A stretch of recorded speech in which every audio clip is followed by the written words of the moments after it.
I'm very pleased to report that this surge operation and our work here with state and local officials to improve coordination and achieve mutual goals, as well as our efforts to address issues of concern here on the ground, have yielded the successful results we have came here for.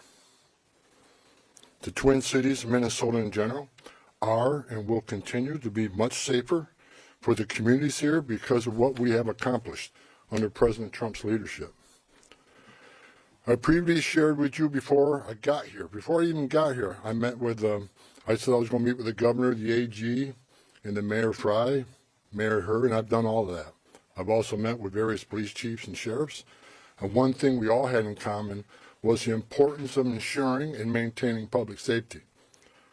Overall, we made a lot of progress through extensive engagement, meeting with them and other key stakeholders. And it is expected that those engagements and discussions will continue going forward in order to enhance exchange of information and more coordination. As a result of this surge operation, we have greatly reduced the number of targets for enforcement action. And many criminal aliens have been arrested and taken off the streets, including murderers, sex offenders, national security threats, gang members, and other violent criminals. Just this week, ICE arrested a criminal alien with criminal convictions for rape, acts with a child under 14 years of age with force, lewd and lascivious acts with a child under 14. ICE also arrested 2 criminal aliens with criminal sexual misconduct convictions, among other violent criminals.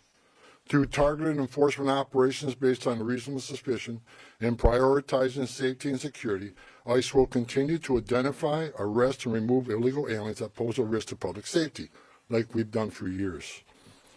And our officers will carry out those duties with professionalism, integrity, and compassion, like we've done for years. We will enforce the immigration law against all persons in the United States illegally. I want to say something about the various unfounded complaints I'm hearing about ICE enforcement operations. During the surge operation, ICE has not arrested anybody inside a hospital. We have not arrested anybody inside of a school, an elementary school. We have not arrested anybody inside a church. As a matter of fact, the only ones that disrespected the sanctuary of a church were the agitators that have been arrested and prosecuted, and so far we have 9 of them. However, those locations are not off the table. I said from day one, there is no sanctuary for a significant public safety threat or national security threat. But as far as those stories about ICE going into churches, arresting people in hospitals, it simply has not happened. And if you have a case where it happened, you let me know. Because all the digging I've done here, I can't find a single one. Under President Trump's direction, we have obtained an unprecedented level of coordination with law enforcement officials that is focused on promoting public safety across the entire state. While I don't agree with Governor Walz and Attorney General Ellis on everything, I appreciate the support the governor gives to state agencies who coordinate with us in a manner intended to promote public safety. And I appreciate the AG having an open dialogue with me. Early on, the first meeting I had, acknowledging that county jails may notify ICE of the release date of an inmate, just as long as they don't hold them past the time they would normally release them. We now have the ability to arrest criminal aliens in the safety and security of jails throughout the state at the time they're being released, like we've done in other states. I've also directed the strategic placement of officers in certain areas throughout the states that can respond quickly to sheriffs that want to release somebody and notify us. We need to be nearby so they don't hold them unnecessarily. So we worked on a strategic plan to reassign officers in those key locations. Arresting a public safety threat and the safety and security of a jail is safer for the alien, is safer for the officer, and safer for the community. I think we all can agree on that. It requires less resources for at-large operations. It just makes sense. I'll say it again, as I've said many times, we are not asking local law enforcement to act as immigration officers. I don't want them to be immigration officers. We're the immigration officers. We just want them to be cops. We're asking law enforcement to coordinate with other law enforcement to help keep public safety risks out of the communities. We have also strengthened our existing coordination with the state to target and take custody of criminal aliens more efficiently and effectively.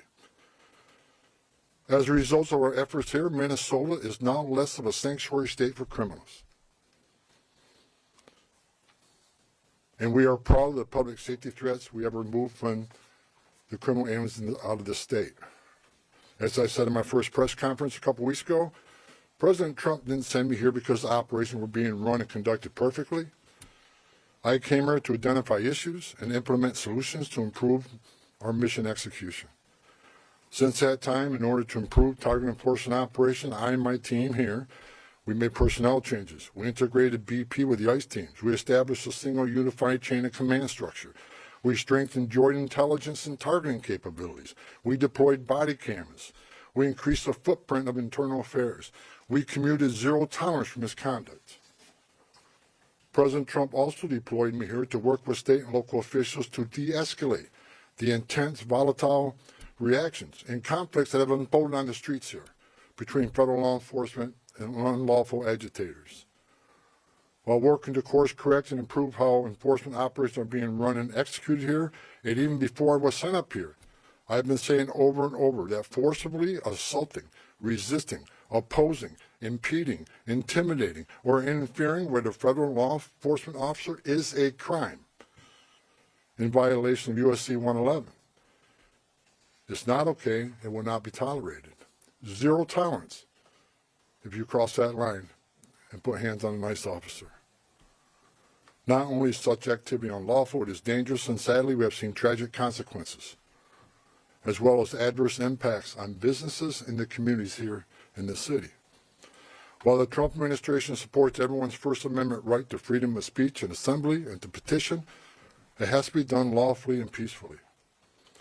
Because we will not tolerate unlawful actions committed by agitators who are just causing havoc.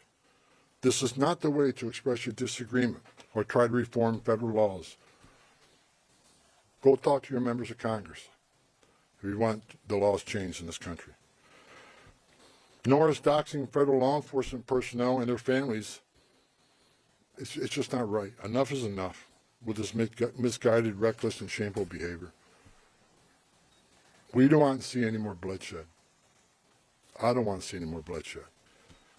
I pray every night for the safety of our law enforcement personnel and the safety of those in the community, whether you're here legally or illegally. I don't want to see anybody harmed. If you break the law, we're going to arrest you. We have already arrested more than 200 people for violations of USC 111. The U.S. Attorney's Office has already accepted many for prosecutions, and some are still pending. I have also received commitments from state and local law enforcement that they will respond if federal law enforcement is being impeded or assaulted. They will shut down unlawful agitator activity, including arresting agitators involved and seeing them follow through. And we're seeing them follow through on those commitments. We've seen this past weekend that the state and local law enforcement have taken action when it comes to public safety. And bless them for doing that. Since I have been here, I've repeatedly emphasized that the unlawful and violent agitator activity is unacceptable and must wind down as a condition for further drawdown of law enforcement personnel. I cannot remove law enforcement personnel while violence poses serious risk to our officers. I will not leave my officers in that position. It is worth knowing that in all my meetings and discussions since I got here, I've not heard one federal, state, local law enforcement, or judicial official, nor any member of the business or faith communities that I met with, say that ICE is an illegitimate agency that doesn't have a real mission. Quite the opposite. All I've heard is the acknowledgement that federal immigration laws passed by Congress do exist, and ICE has a legitimate responsibility to enforce those laws. ICE is a legitimate federal law enforcement agency. We're not out scouring the streets to disappear people or deny people their civil rights or due process. In addition to taking public safety threats off the street, ICE here in this state have located 3,364 missing unaccompanied alien children. Children that the last administration lost and weren't even looking for. That's because of the leadership of President Trump, these children were located. As part of the de-escalation efforts, I have called on state and local officials these past few weeks to tone down the rhetoric and denounce unlawful activities being conducted by the agitators. We don't have to agree on everything, and we definitely do not. But we all agree that the lawlessness and chaos and disruption that is occurring on the street needs to end. I want to thank Governor Walz for his messages focusing on peace and his support for the Minnesota State Troopers to respond to unlawful situations that put federal officers and the public at risk. I also want to thank Mayor Fry for taking a public stance against agitators setting up barricades that block streets and endanger public safety, and for directing the police to take those roadblocks down. Additionally, I want to thank Police Chief O'Hara, Sheriff Witt, and various other local law enforcement for their responsiveness and efforts to maintain law and order in the streets. We've seen a big change here in the last couple of weeks. And it's all good changes. I'm also pleased to report that we're seeing a notable decrease on unlawful agitator activity here in Minneapolis and overall throughout the state. This is great news for Minnesota communities that have been adversely impacted by the lawlessness and chaos on the street. We have what we call here QRFs, Quick Response Force, security teams, that get called out when ICE officers are out doing operations. They get into trouble if agitators get out of control. If there's a danger and public safety is at risk, these QRFs respond to help these officers get off the X and get out of that situation. I asked today when I got here, I want to know what the QRFs call outs are, what their deployments are. I want to know every time a QRF is called out. The QRF deployments have dropped dramatically because we have less of that occurring, less of the agitator that crossed that line. That is a good thing. That is a win for everybody, not just for the safety of law enforcement officers. It's a win for this community.